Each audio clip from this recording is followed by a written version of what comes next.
کی شان سے حسان بولے، فدائے حامل قرآن بولے، غلام موتی ایمان بولے، وہ نکتہ رس دقیقہ دان بولے، ادب کا مطلع تابان بولے،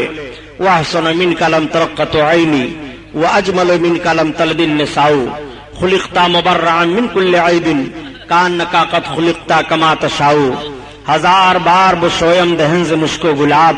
ہنوز نام تو گفتن کمال بے ادبیست۔ حضرات، آج سے 1421 برس کا جائزہ لیا جائے کہ اس دنیا میں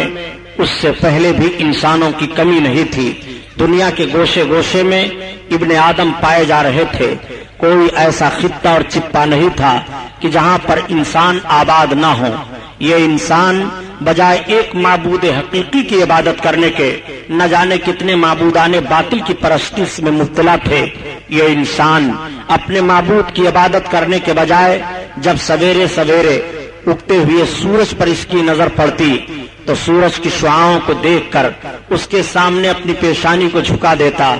اور جب سورج ڈوب جاتا، رات کی تاریکی میں چاند کی چاندنی پھیلتی تو یہ انسان کہتا ہے یہ چاند تو میرا معبود ہے۔ جب یہ سمندر کے کنارے سمندر کی لہروں کو دیکھتا تو کہتا تو میرا معبود ہے۔ جب بڑے بڑے پہاڑ کے ٹیلوں پر اس کی نگاہ جاتی تو کہتا تو میرا معبود ہے۔ جب یہ آگ کے شعلوں پر نگاہ ڈالتا تو کہتا تو میرا معبود ہے۔ جب یہ ہرے بھرے لہلہاتے پودوں کو دیکھتا تو کہتا تو میرا معبود ہے۔ عربستان سے لے کر کے اور ہندوستان تک کفر و گمراہی کے بادل چھائے ہوئے تھے، بلکہ جس ملک میں ہم اور آباد ہیں اس ہندوستان میں 32 کروڑ معبودان باطل کی عبادت ہو رہی تھی۔ کنکر پتھر مکھی مچھر پیڑ پودے ہوا فضا ان سب کو معبود مانا جا رہا تھا معاذ اللہ۔ یہ انسان اپنے معبود کی عبادت کرنے کے بجائے عبادت کے معاملوں میں اتنا ذہن و فکر اعتقاد کی بنیاد پر گر چکا تھا، اخلاقی طور پر انسان اتنا گرا ہوا تھا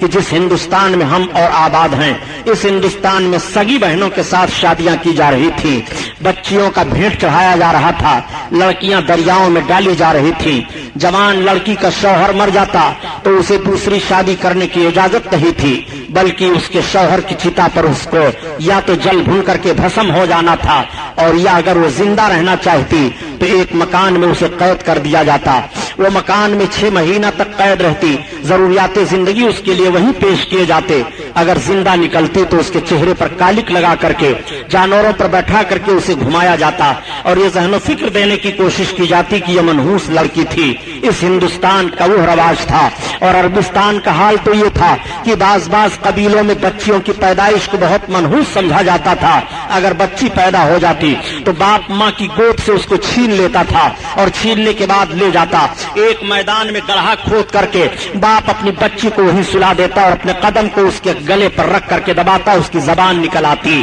وہ بچی چیخ مارتی، باپ کے آنکھوں میں آنکھیں ملاتی، مگر باپ کے آنکھوں سے آنسو گرنے کے بجائے خون ٹپکنے لگتے، اس کے ماتھوں پر غصہ سے پسینہ آ جاتا۔ وہ ظالم باپ اپنے ظالم ہاتھ سے اس بچی کو زندہ درگور کر دیا کرتا تھا۔ یہ ہمیں تاریخ بتا رہی ہے۔ انسان اس بھیانک ماحول میں مبتلا تھا کہ شرافت و تقدس کے ساتھ جیون بتانے کے لیے سب ترس رہے تھے۔ اگر کوئی بچہ یتیم ہو جاتا تو بجائے اس بچہ کی پرورش کرنے کے اس کی ساری جائیداد پر ناجائز قبضہ کر لیا جاتا اور اس بچے کو غلام بنا لیا جاتا تھا، غلامی کی زنجیر میں وہ بچہ جکڑ دیا جاتا۔ عورتیں سسکیاں لے رہی تھی، سماج میں ان کو جینے کا کوئی حق نہیں تھا۔ ایک امیر غریب کو ستاتا تھا، ایک نوجوان غلامی کی زنجیروں میں جکڑا ہوا اپنے جیون کو بتانے کے لیے آزادی کے ساتھ ترس رہا تھا۔ یہ ماحول زندگی کا پایا جا رہا